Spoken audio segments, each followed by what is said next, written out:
So, do you have anything else like upcoming that you could mention?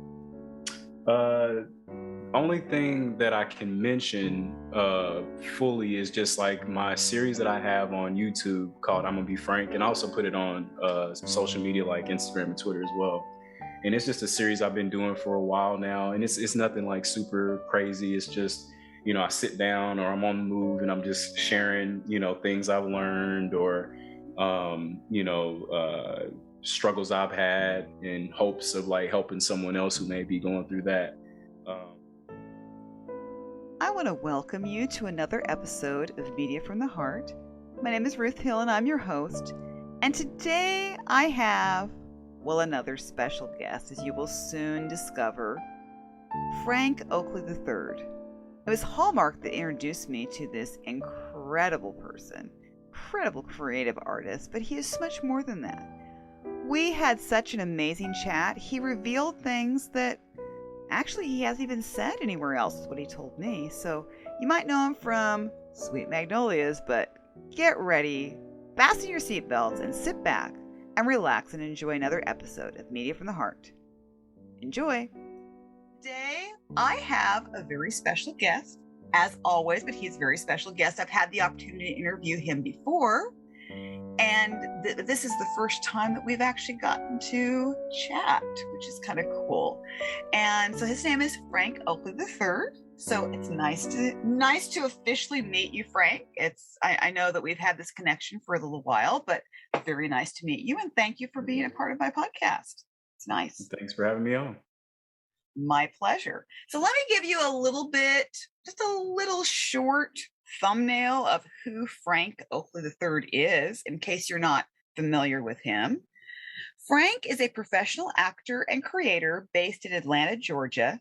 He is a proud alumnus of the University of Missouri, Kansas City, where he obtained his Bachelor of Arts in Theater Performance and has a background in various sports, marching band, and personal training. He's extremely passionate about projects that inspire and give hope to people through unpacking the broken, vulnerable, playful, and powerful expressions of life, as well as projects that explore storytelling through physicality. Whether it's diving into a deep thought piece or fighting a CGI monster, Frank is all about telling a story that is going to be inspirational, hopeful, and entertaining to the masses on screens and stages across the world. Well, I think that what I really appreciate about your bio there is it's not the standard. He was born in blah blah blah, and I'm not saying that's a problem, but and I mean we get the little we find out a little bit about you, but then we find out more about who you really are, and that's what I love. It's like you've already given me so much to work with based off just this bio. It's that we can go lots of fun directions, but so that's so kudos to was that out of curiosity, did you write that bio or did somebody write it for you? So it was me. So like I tend to like write a little too wordy sometimes. So again, my wife, she is the MVP. I'm like, hey, how can I like condense this and make it like concise but still get everything across? So she partnered with me to help me do the bio. Well, So there yeah. you go. So in this case, you've got a good woman behind you that's making sure that you're right on point. So well, kudos to that partnership then, because it looks like you have a great partner who is supporting you in every aspect of your life, and I'm sure you support her. When did you first decide to go the direction of acting? Was it or performing? Was this something that you wanted to do as a child, or did it come about later? It's a little bit of both. At first, when I was a kid, like I'm a '90s baby, so I grew up watching like all this stuff on Nickelodeon and Cartoon Network and all that. And I remember watching all that, which was like the kid version at that time of SNL, and it had Keenan Thompson and Kel Mitchell on there. And then they got a spinoff show from that. And I remember watching their show, and I was like maybe 4 or 5. And I was just like, man, it looks like they're having a lot of fun. I would love to do that. But it didn't go past that. So to fast forward a little bit, like I used to sketch and draw. I wanted to be a cartoonist, even make comic books someday. But fast forward a little bit, When I got into my first college, which was Lincoln University in Missouri, I was sitting in my dorm room, and I think this was my second year there in 2011 and sophomore year. And I was sitting there and I was just like, man, am I really going to be, content or happy doing broadcast journalism? Because that's what I was majoring in, because that was the closest thing, acting. So I was sitting there, I was like, man, am I going to be content doing this? And so I just kind of sat there, and then I'm trying to keep it, make sure we land the plane, trying to keep it concise. But I after having that moment, the acting thing just kind of came back to my mind, because I used to make videos and do like little goofy skits like all teenagers used to do, and but I enjoy doing that. So the acting thing kind of came back up, and I was like, I don't know about that. So I reached out to my high school debate and forensics coach, and she was also teaching theater there, Miss Michelle Lee. And I asked her, I was like, hey, I'm thinking about maybe doing acting. I don't really know where to start. Any ideas, any suggestions? And she gave me like a litany of stuff, of like resources and things to look up. And one of the things that she had me look up was the Perry Mansfield Performing Arts School and Camp in Steamboat Springs, Colorado. And they have a summer intensive, and I auditioned for it. She helped me like do the audition and everything, and I got in.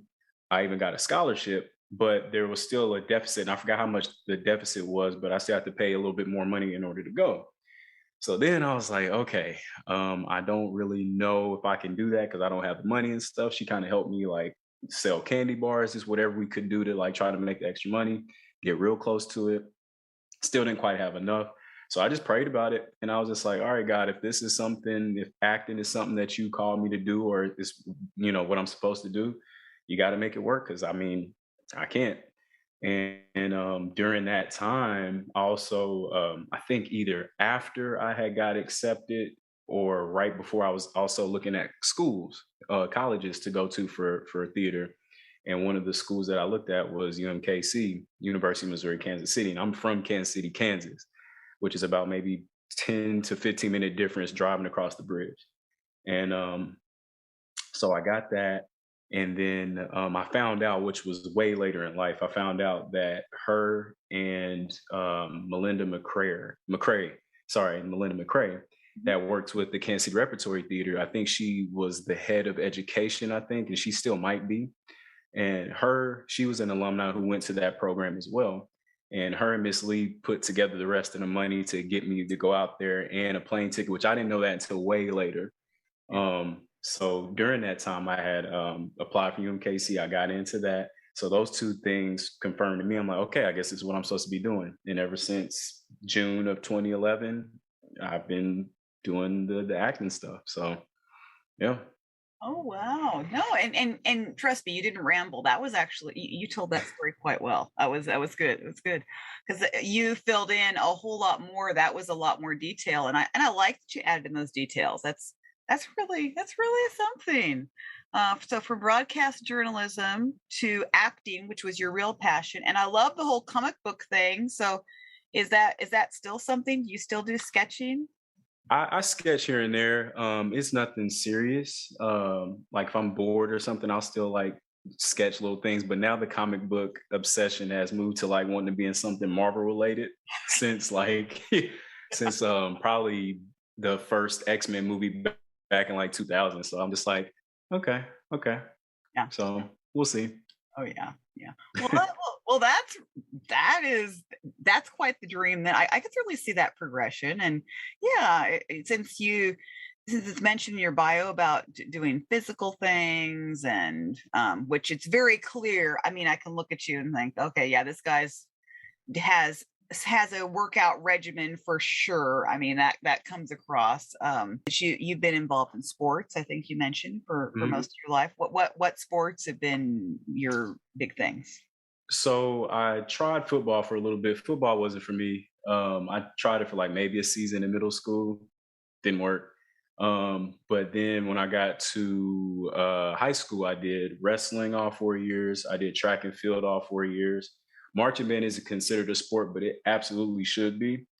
And I boxed a little bit when I was in high school, nothing serious.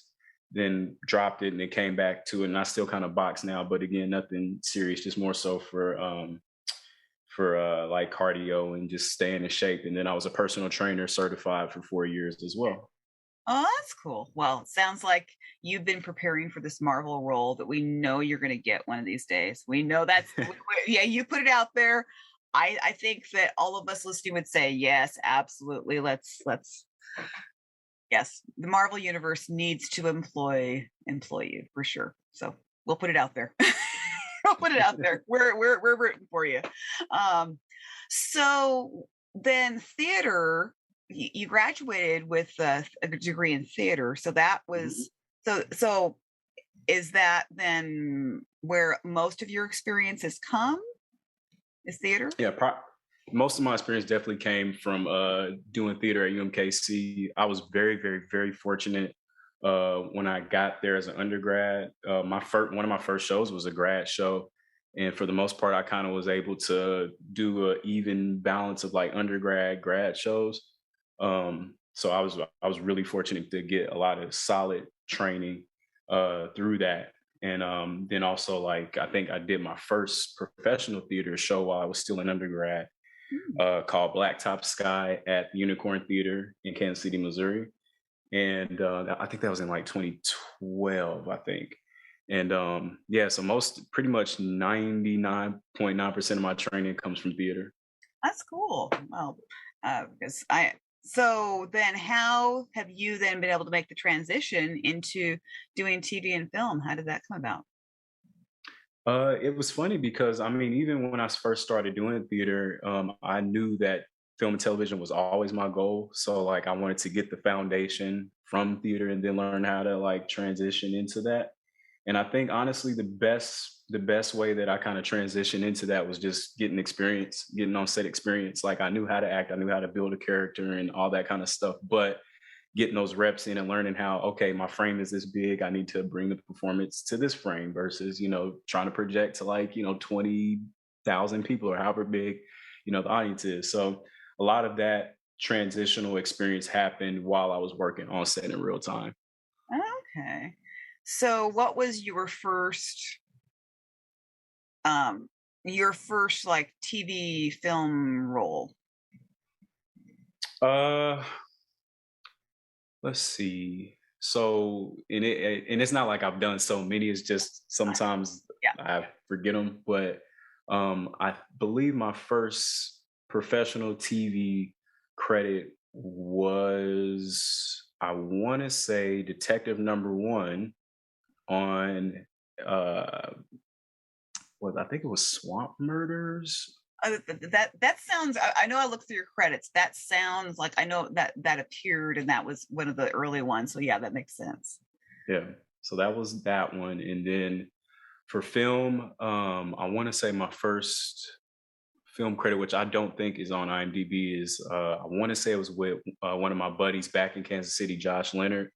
We just made stuff. He just wrote something and we just put it on camera, but I don't think it's on IMDb. But yeah, yeah. Okay. Well, and I think where I actually first saw you, because I believe there is a Hallmark film in your Hmm. repertoire, and Yep. that's where I first noticed you. It was is it Love Under the Sun? Is that what it's called? Love in the Sun. Love in the Sun, not Under the Sun. Yep. Okay, I was close. In Love, the sun, under the sun, yeah, around the right, sun. right. And Right. the cool thing about that, so you would be considered basically a regional actor since you're based out of Atlanta. Um, Mhm. and of course, the Atlanta film industry has grown up so exponentially over the Yeah. past few years. I mean, well, and I'm sure Tyler Perry has something to do with that as well. I'm sure. Oh yeah. I would Oh say yeah. definitely. That's like, um, I mean, I think give him a few more years, and I know that his what he has built there is going to far surpass anything LA has, and so And I want to say his studio compound might be the biggest in the country. I think. I believe you're Yeah. correct. That's what I've been told, and from those who have had the privilege of working on his shows, and yeah. So I'm sure it's coming. I mean, I know he's made quite a splash over there, but Mhm. I think Love in the Sun was one of the first films that Hallmark did in Georgia, I want to say. I mean, I know they. I mean, I'm not 100% sure on that, but I, it I would have want been. to say, I want to say we filmed that in St. Oh, Petersburg St. or Petersburg. Petersburg, Okay, Florida. that I know might it was be. in Florida. Okay, Florida. That's right. Because I know they've done one or two in Georgia. I'm pretty sure. I'm pretty Mhm. sure. I forget sometimes. Okay, St. Peter's. But anyway, I think it actually. Okay, then that means it was probably one of the first Florida ones that they did, an Mhm. early Florida one. That much I do know. 'Cause I knew it's one of the early Southern ones. Is probably what I'm thinking. One of the, Yeah. because so often they're filming up in Canada, or they don't film very much in LA, but they film a lot in Canada, and Mhm. so that's right. It was Florida. You're exactly right. Um, so so how did that particular film opportunity come about? So it came through my agents. They sent me the breakdown, and that was actually, it's a funny little story, and I will keep it, tight. But when I had got the audition, I was working security with a security company called Vincent Guard, and they're a great company to work for. And they had me stationed at one of the Aldi's, I think off of Buford Highway. But anyway, I was working security there. I had got that audition and turned it in right before work shift actually. And I was just kind of like feeling like good about it and everything. And I was just like, man, um, I kind of want to transition back to just solely focusing on, just the acting stuff and not like the other jobs. Mhm. And I was just like, man, I don't know. So I get it. And we were also, me and my wife were getting ready to move to a different apartment.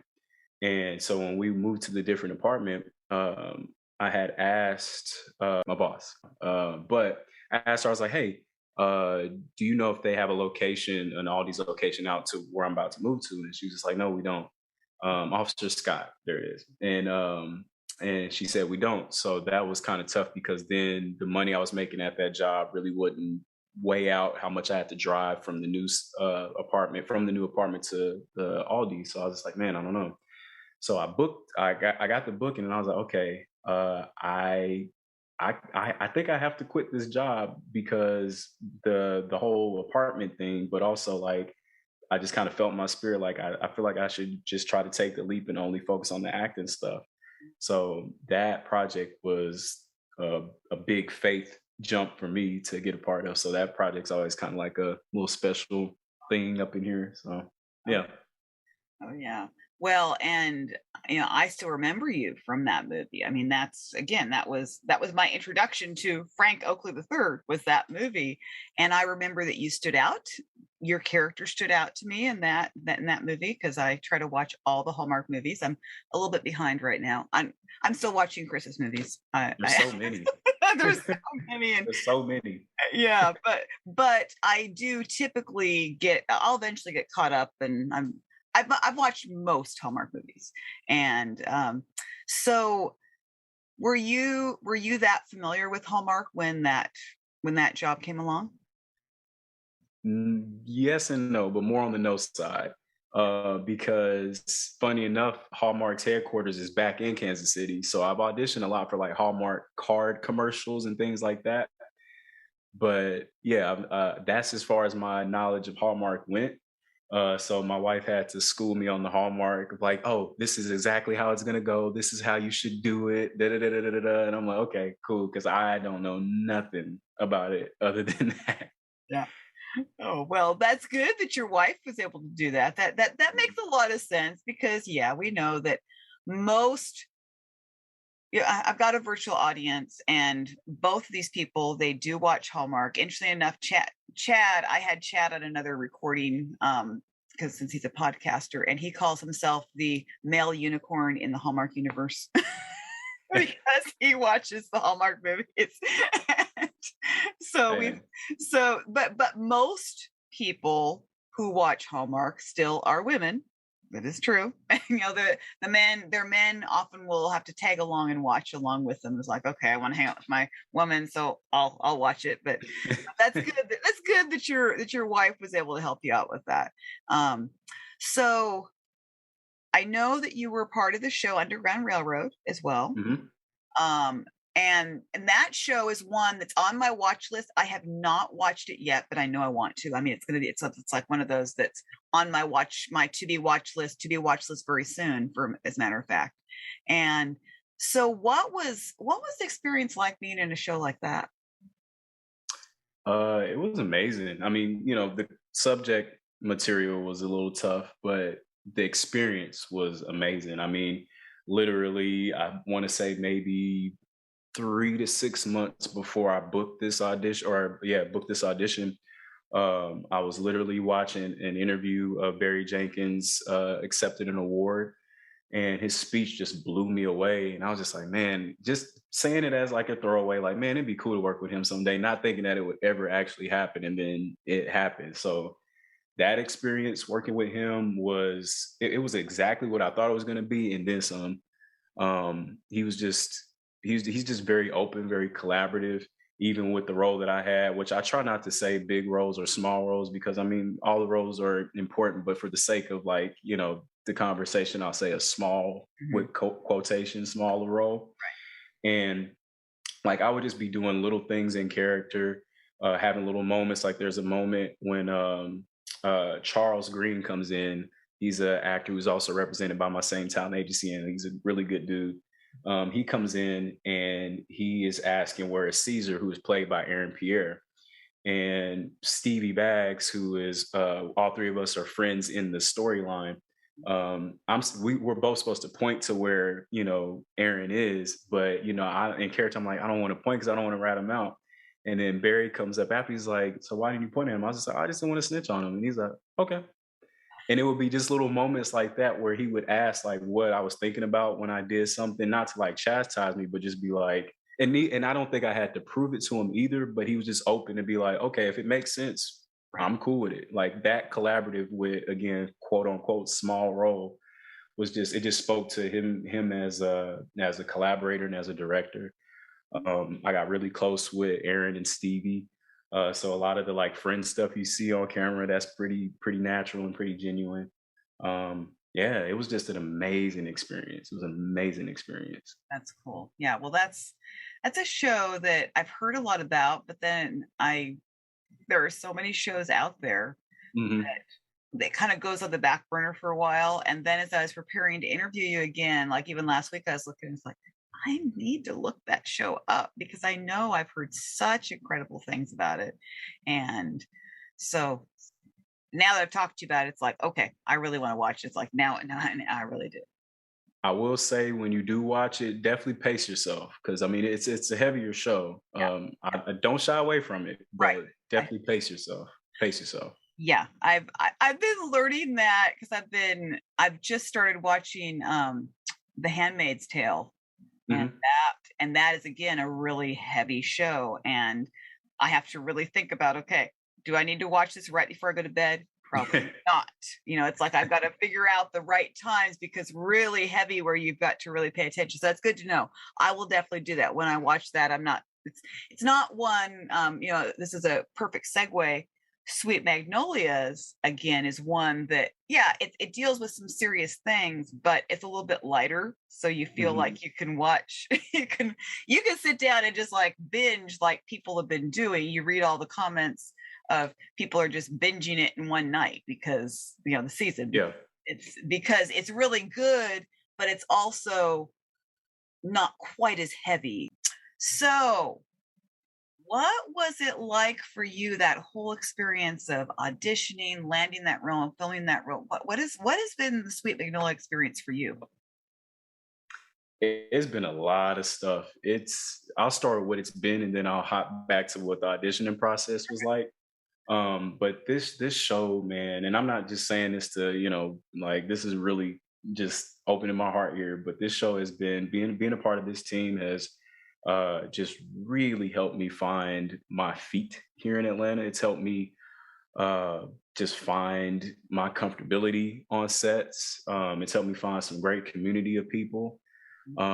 It's a part of, I would say, and I might be the only one to say it, but I'll still say it. Like, I feel like it's definitely made history here in Atlanta, because as far as my very limited knowledge goes, I feel like it's kind of like what, and I don't know if this is the proper term for it, but I just kind of call it that. I feel like it was kind of like in the most respectful way possible. It was kind of a guinea pig Mhm. of being like, oh, okay, we have this show and we're filming in Georgia, and we're going to use like 75, 85, 95% local people in like larger roles. And not saying that's unheard of in Georgia, but I definitely, you don't see it as much, at least from my perspective. Again, very limited. Where most of the time the traditional thing is like you're bringing in people from LA to fill in these bigger roles, but they really trusted the local talent here, and the numbers, on Netflix show that like, hey, we can not only film in Georgia, but we can use mostly like local talent to carry a show. So yeah, it's all those things, and I'm really grateful to just be in like such a part of that family. And yeah, I don't know, it's like I could really gush about that a lot, but it is, this show is meant a lot to me. And kind of going back to the Marvel thing, I feel like it can be like the actor Simu Liu, who plays Shang-Chi, how he was in Kim's Convenience, and then he got Shang-Chi. I'm just like, hey, this is kind of like my Kim's Convenience. God willing, I'll be on this show for, 5, 6, 7, 8 seasons. And then someday I'll, make my little Marvel transition. There you go. But yeah, it's definitely a show that helped me grow a lot as an artist and as an actor, and just explore. So I'm grateful for that. And yeah, and then to kind of hop back to the auditioning process, it came through pretty much like a standard audition would, through my agents. I want to say it was like a Monday or a Tuesday. I got it. And I actually auditioned for a different role in the show originally. And I had got the sides and everything, prepared them, filmed them, did a self taping. For anyone who may be listening, on playback, who don't know what a self tape is, it's just an audition you do at home with your camera or your phone. Did that, turned it in, and then maybe mm, either the next day or the next couple of days, I had got an email back saying, "Hey, we want to do an in-person producer callback." Never done that before, so I'm just like excited, but also a little nervous. And then maybe the night before the actual callback, I had got an email saying, "Hey, we also want you to read for this character," and that character was Harlan. And so I go in there, I drive up, I park, say a quick little prayer in my car, and I'm like, "Lord, let me just do well in this room, reflect you well, and just all right, let's go." So I go in, and I go into the room, and it was about maybe 10 or 15 people there, which was 10 or 15, well, mm, 9 or 14 more people than I expected. So that kind of psyched me out a little bit. And at this time, this was the biggest audition I've ever done, the biggest callback ever done. So I was just like, oh man. So I started getting a little in my head and kind of defeating myself a little bit. So we're doing the sides, and we get to like the end of it, of the first character. The first character was Chef Eric. And we got to the end of that, and it was, to me, it felt like, oh my gosh, I never wanted to run out of a room so fast and be like, I am bombing this. But we get through it, and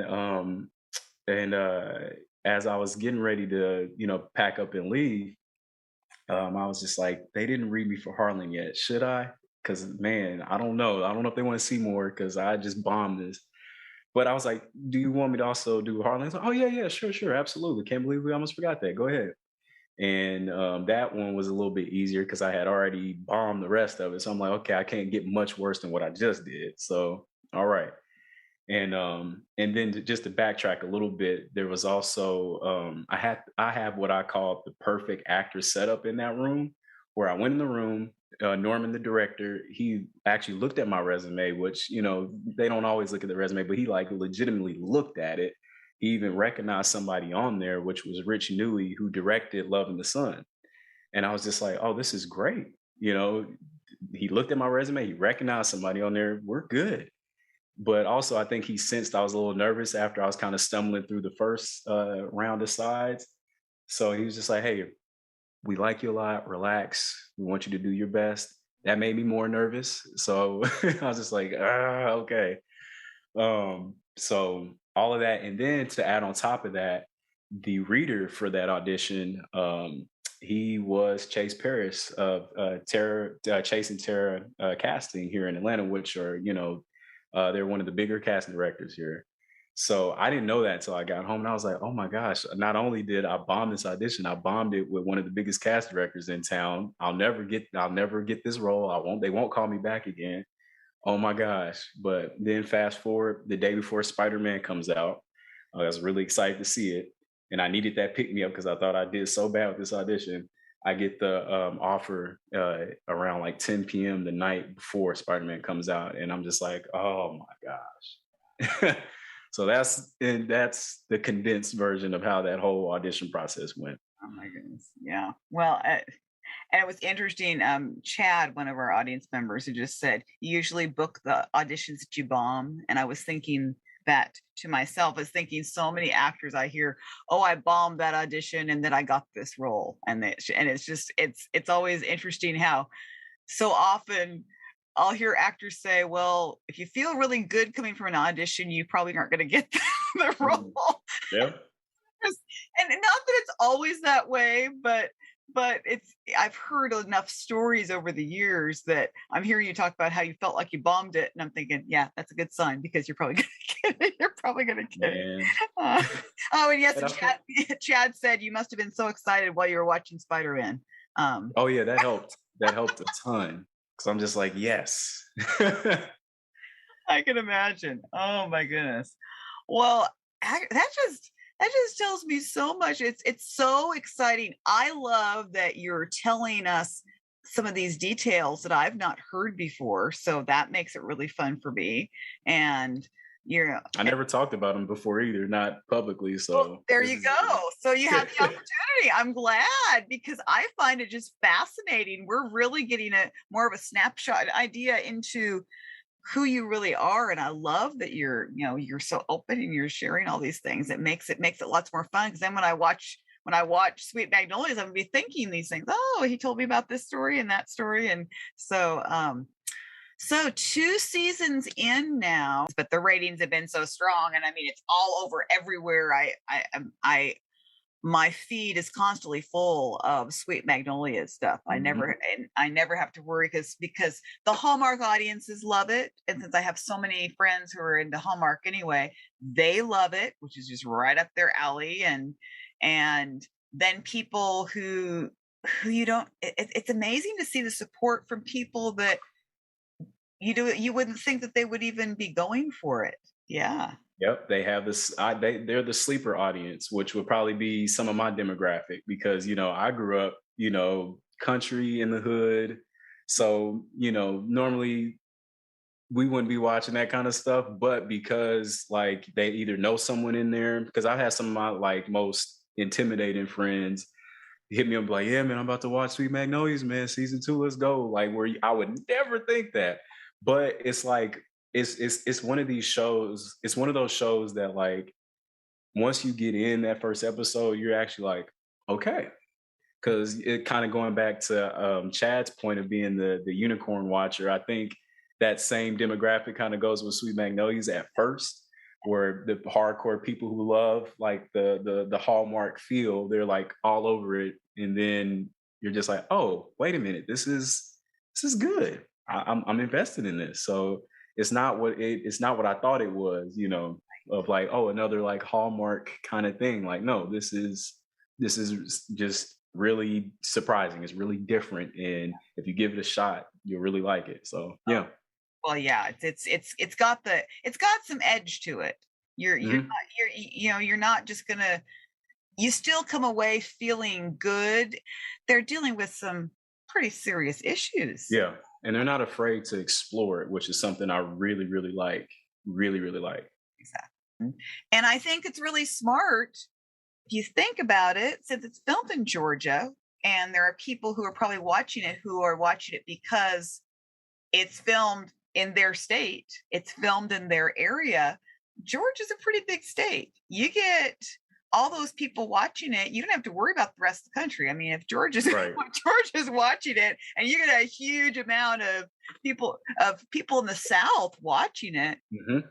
well, then Netflix would they got to renew it. Yeah. They I don't have mean, a choice. I'm in the same boat as you. Like, I would genuinely be surprised if we didn't get a third season. But well, I'm really grateful that you have had this opportunity because it's just been it's cool.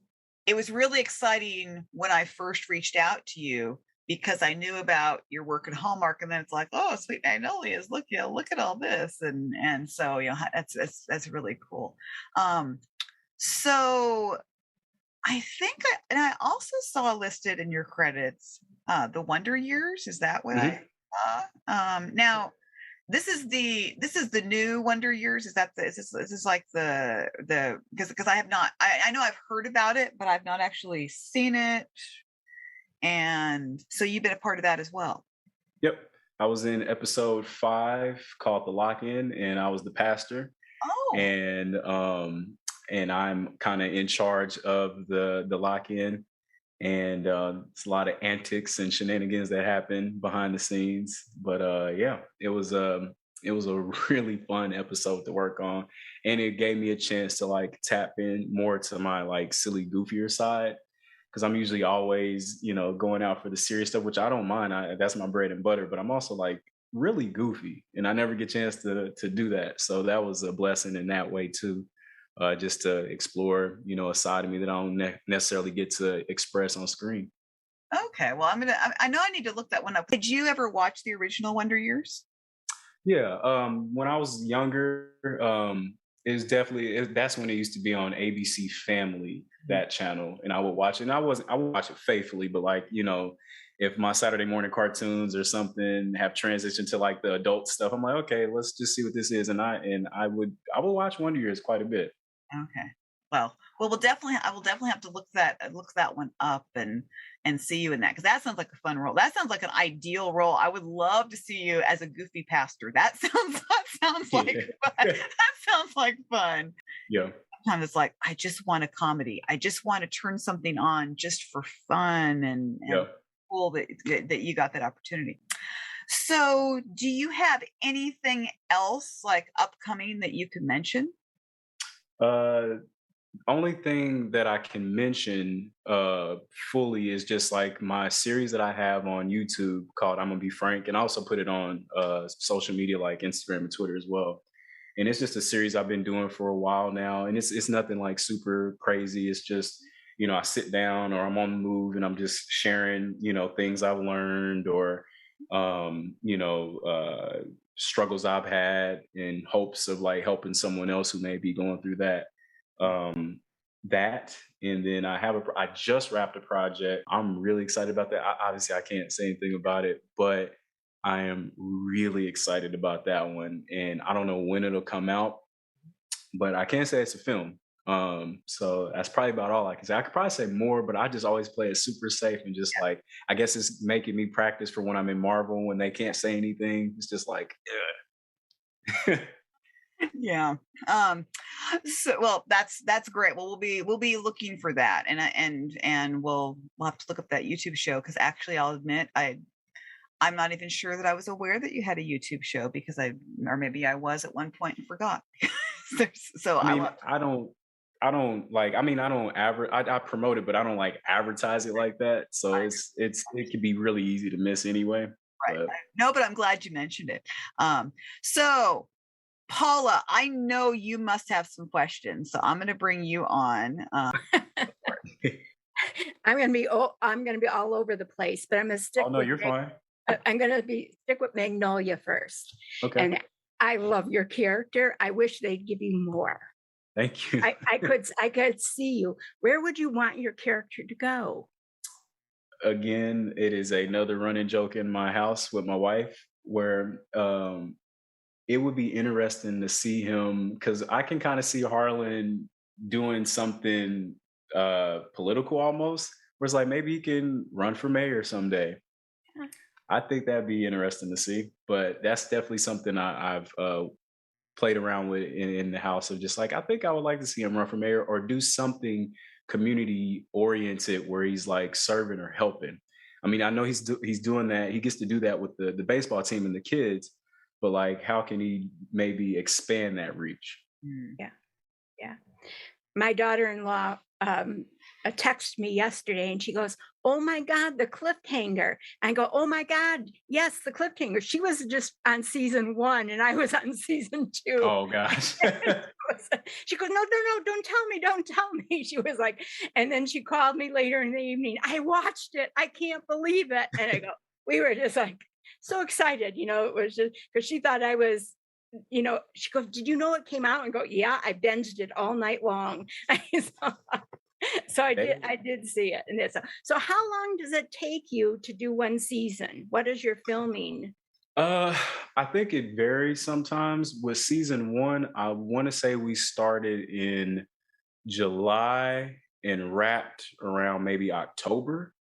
Oh, And wow. then for season 2, we started April-ish and then wrapped in like July, maybe August. I would have to look at my like calendar, but it's about that time frame, Yeah. give or So take. how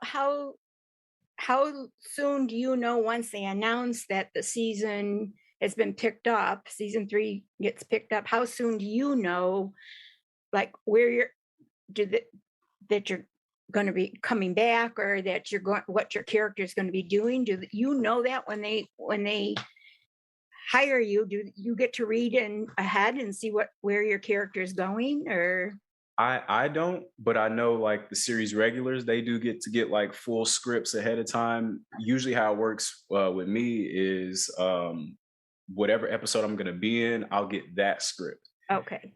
So there's a lot like in the filming of season 1 and even in some of season 2 where there's things like I just didn't know.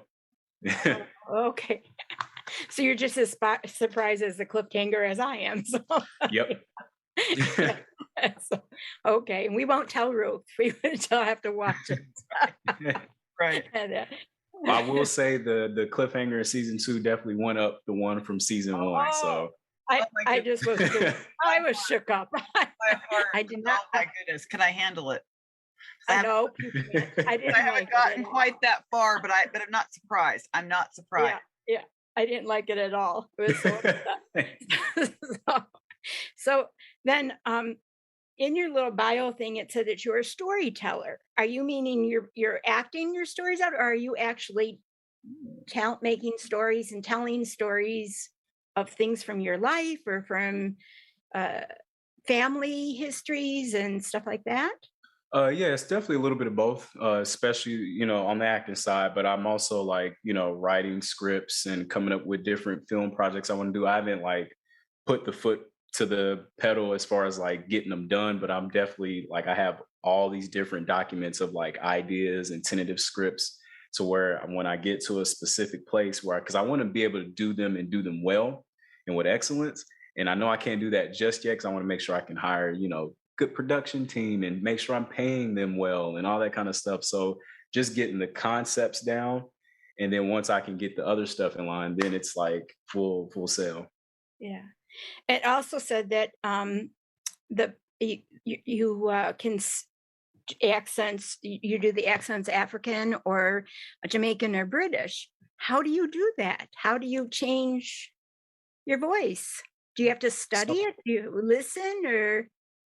It's a little bit of that, but more so, I'm very fortunate that one of my professors back at my college, I still work with him sometimes with like accent work and things like that. So probably the past maybe 3 or 4 months, we've been working IPA, which is I forget the technical term for it, but it's like learning how different regions talk and like being able to write it out phonetically and things like that. So it's more of a tactic of like, looking at, let's see, I had it somewhere because I might can show you what it looks like. Let's see. Yeah. So I have this here. which is, let's see if I can get it in order here. So he would have us kind of like do a mock thing where like we have the lexical sets here of like, let's see if I can read it this way as well. So you have how, RP, which is like British, how they would say a certain word or a certain thing, and then the general American. And then you have the sets here that just kind of say like you have your kit set, your dress set, your trap set. And basically what that means is like the word kit or other words that sound like kit, how they would pronounce it and with a British accent and how we pronounce it. And I think there's like 20 or so sets. And he would just give me like, because I had an audition where I needed to do, I believe it was a Afro-Cuban accent, and I've never done that or heard of it. So I was like, hey, can you help me out? And he had me just go through all the sets and find the differences and like write it down how I would say it, and then find out by listening to some audio how the other person would say it. And then you're looking for commonalities in between those, some of those. And this is a real long-winded, worded way to explain, like, basically, it's like, it sounds like it's a lot, but it's not a lot. But you just like find text, you break it down, and you find where the similarities are, because sometimes with accents, you can be surprised that sometimes you would go in with a thought of like, oh, this is how British people normally sound. But then you realize, oh, actually, some of the same things that they say or how they say it, I would say it as well. So yeah, I'm rambling now, but it's a real long-winded, rambly way to just say that like I find different, I find common things, and then I find different things with the accent, and then I learn those and then do the accent. That's probably how I should have said it. I'm glad you rambled, because it is, because you can watch these movies and you can see somebody, he's playing an English accent in one movie, and then a Southern accent in another, and you wonder how they can switch. So thank you for explaining that. And everybody's process is different too. So some people do this, some people might do other things. You just have to find out what works best for you. So yeah. Now you said you were in the band. I'm assuming that was like when you were in high school. What instrument did you play? So I've been doing band since 7th grade in middle school, and I started off doing percussion primarily. Bass drum, tenor drum, snare drum. And then once I got up to, I believe, junior year in high school is when I started learning tenor sax. And so I learned that and kind of played that through college. When I went to my first college, I went to that college off of a marching band scholarship and played there for 2 years. So yeah, primarily percussion, and that's like my strong suit. Saxophone, I'm okay at. I can read music and play, but I'm not like, Kenny G or somebody. Yeah. If you lived in Florida, band is considered a sport, and you get credit for it. If you live, yeah. I had one other question about Steel Magnolia. I had written down. Is it in a studio, or are they actually using homes in that little town or that they're shooting it in? So it's both. They have a sound stage where they build the sets, and then they also do on location. Like all the baseball stuff is on location. Okay. I forget what episode it was. I think it was episode 7 in season 2 when we see Isaac's house. That's the actual house. So it's a little bit of both. They have some stuff they build at the soundstage, and then some that are on location. Yeah. They just probably rent out local homes to use for the thing. Then the other one I'm really interested in is in your training. You said you were a trainer for weight training. Do you power lift? Do you still keep up a daily routine of lifting? What is your like every day? Yeah, so Monday through Friday is when I work out. Saturday and Sunday is when I rest. Sometimes I might change that up depending on what I'm like, getting in shape for. I genuinely try to stay like in like kind of what I call an in-between state, where I'm not like extremely bulky, but I'm not super skinny either, but just kind of right in the middle, in case Marvel calls and they're like, hey, we need you to bulk up, and it won't be so hard to adjust. But yeah, that, and then boxing for my cardio. Sometimes I might get on the elliptical, but nothing insane. Just staying in general shape. Have you competed? I've always wanted to try, but it's really expensive, so I never did it. Yeah. But if I were to, I would have probably did the natural physique competition, because when I worked at the Y as a personal trainer, one of my co-trainers, their partner, uh, they competed both like in like I forget the terms. I just remember the natural one is the one that I remember. But then you have the other one, which is more of a not so natural physique. I mean, it's still natural because you have Yeah. to get it, but Yeah. it's like muscles on top of muscles on top of muscles, and I'm like, No. but yeah. I have a trainer, and I work with the trainer 3 days a week, and he just approached me, and he wants me to try out for the amateur master class and I'm going to be 70, Hey, and I've never lifted weights before, and I'm up to 120 pounds with a hex bar, and I just like, this is like a whole new life, it just is, they really get into it, the guys in the gym, and I said, I'm not dressing like those guys you don't want to anyway. if I compete, there's no way that I'm going. I can almost guarantee your trainer is probably thrilled that you're doing that, because I mean, that's pretty much a universal language. I think all trainers speak is just like we really care about our clients and about their health, like their lifestyle, not just for like, yes, the competition is important, but this is about lifestyle. Like, how can you maintain a healthy lifestyle? We're just using it as a goal because he knows I like to set goals. Not to say I'm going to make it, but that's our goal, is to do that. I mean, a year ago, I only walked 88 steps. I have 2 artificial knees. And so it's just, I'm working on just trying to get my strength back. And he challenged me, and I love it.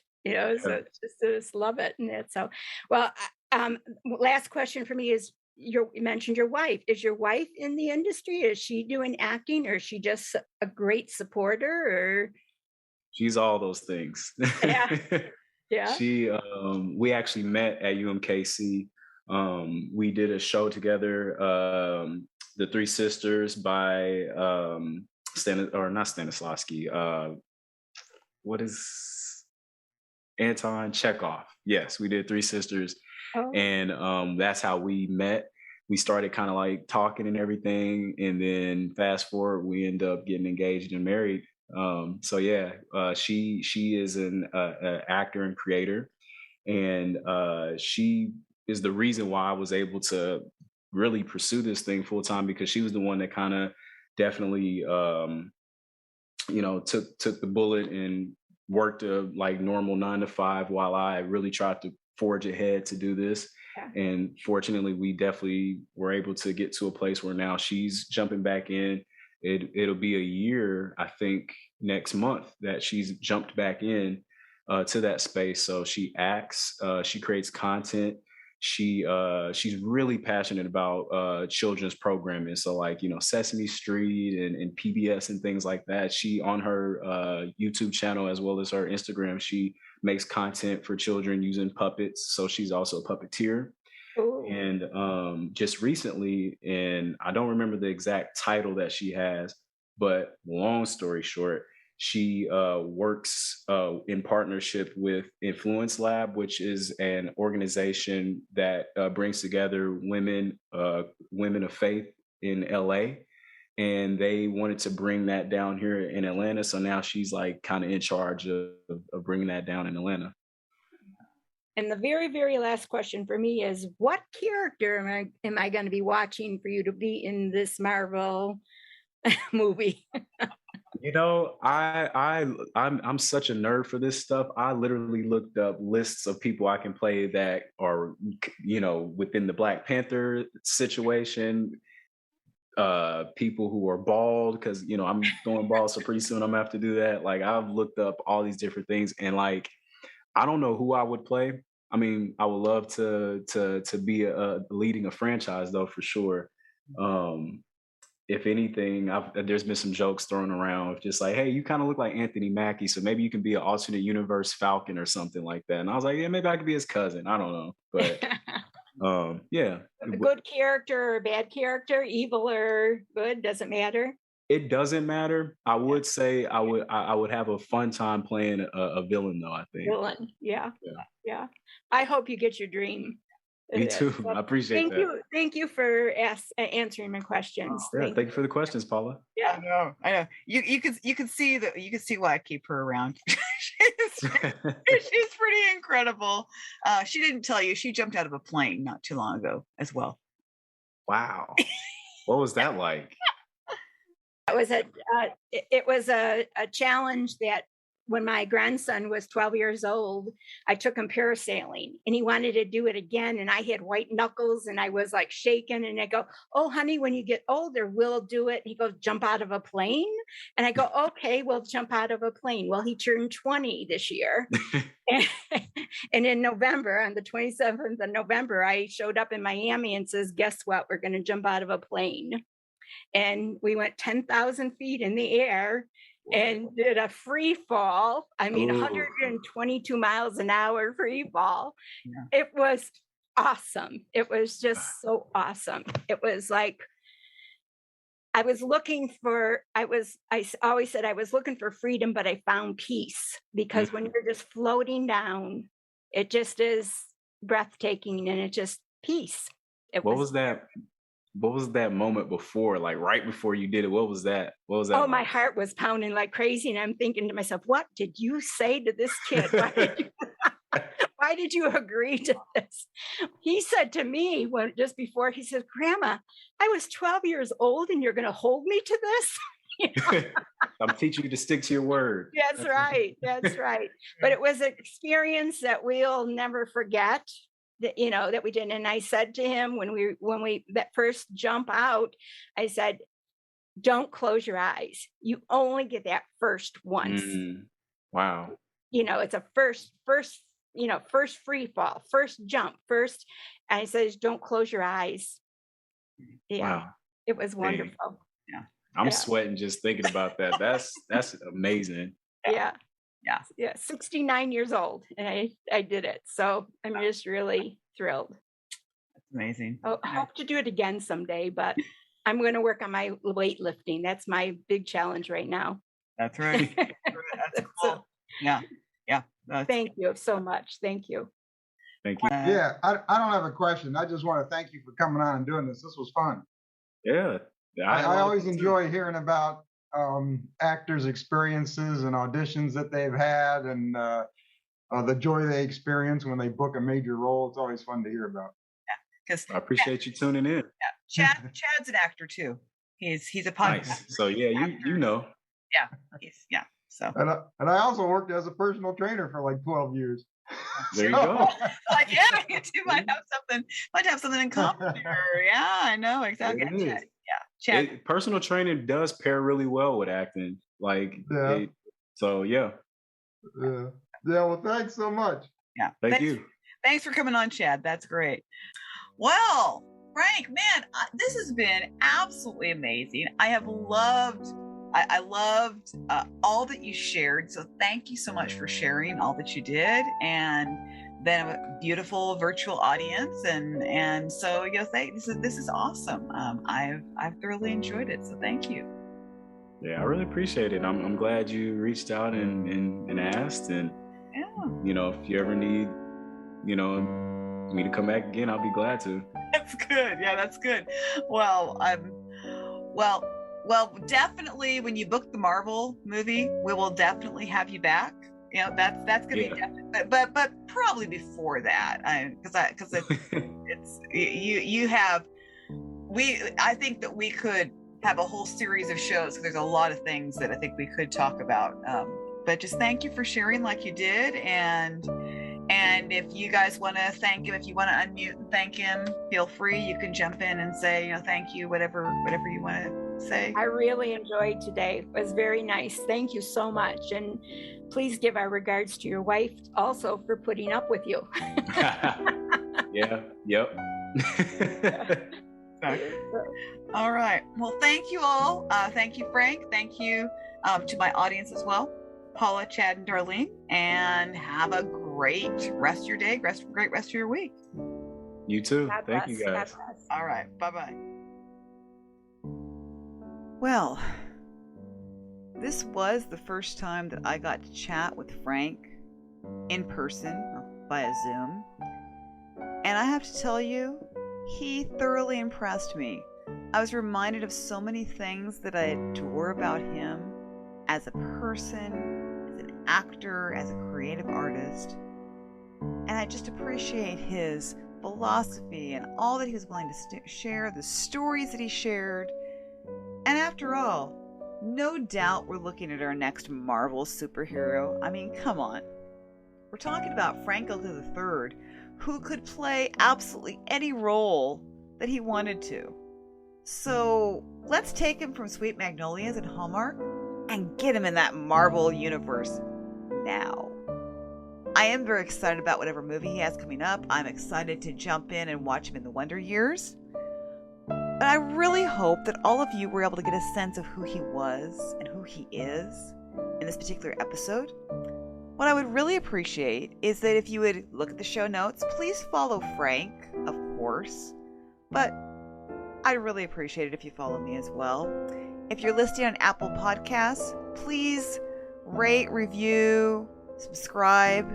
If you are watching on YouTube, I really appreciate a thumbs up, subscribe. You guys are great.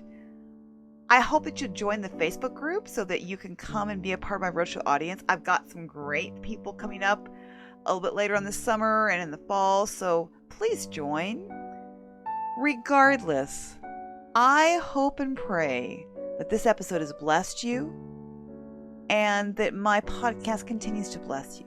You all have blessed me, and I thank you so much for making what was a dream in my head, a vision in my heart, become a reality. It is with joy and delight that I wish you all the best. God bless you. Until next time.